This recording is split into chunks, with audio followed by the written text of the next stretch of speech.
Mä meinaan nyt värjätä mun kulmakarvat. Vaikka ne on näin tummat luonnostaankin, niin silti siellä on paljon semmoista niin kuin väritöntä karvaa, niin mä tykkään aina silloin tällöin niitä värjätä.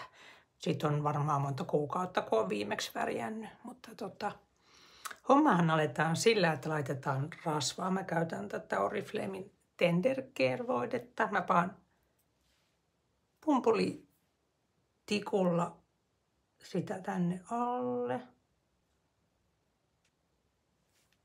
ja päälle, jotta sitä väriainetta ei menisi tänne ihoon niin paljon,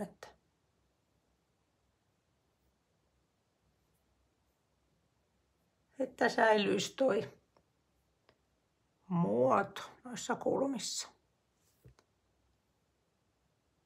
No niin, ja sitten laitetaan tätä väriainetta.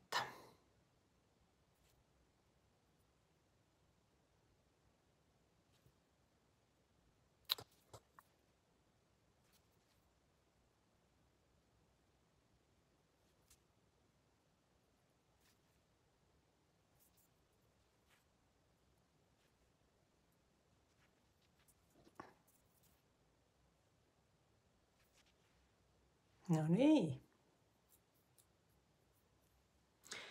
Ja nyt tämän annetaan siis vaikuttaa 5-10 minuuttia. Mä annan vaikuttaa 10 minuuttia. Ja mä käytän tämmöstä Eyebrown Color Depend-merkkistä Beauty of Sweden. Ja tää on väri tummanruskea. Ihan mustaa mä en viitti laittaa, mutta tää tummanruskea on semmonen, mikä on aika lähellä mun luonnollista väriä ja sit kuitenkin antaa lisää väriä, että ihan musta voisi olla liian kova mulle. Mutta nyt odotellaan. No niin, 10 minuuttia on mennyt.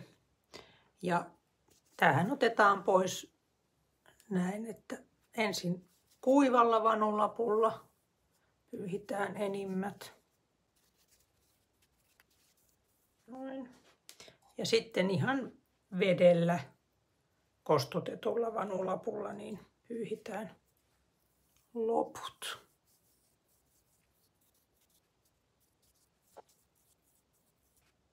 Noin.